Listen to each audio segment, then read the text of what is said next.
તો આ સાથે આગળ વાત કરીએ બોટાદની અહીં લાંબા વિરામ બાદ મેઘો મહેરબાન થયો। હવામાન વિભાગની આગાહી મુજબ બોટાદ જિલ્લામાં વહેલી સવારથી હળવો વરસાદ શરૂ થયો। બોટાદના ગઢડા, બરવાડા, રાણપુર સહિતના તાલુકાના અનેક ગ્રામ્ય કક્ષાએ વરસાદની રાહ જોઈ રહેલા લોકો તથા ખેડૂતો ખુશખુશાલ થયા હતા।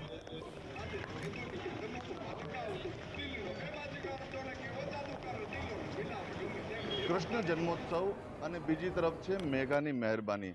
બોટાદમાં લાંબા વિરામ પછી આજે મેઘો મહેરબાન થયો છે। મુશળધાર વરસાદ આજ સવારથી શરૂ થયો છે। બોટાદના તમામ રોડ રસ્તા પર પાણી ભરાયા છે। ક્યાંક ને ક્યાંક આ દ્રશ્યો જોવા મળે છે કે જ્યાં અનેક જગ્યાઓ પર પાણી ભરાયા છે।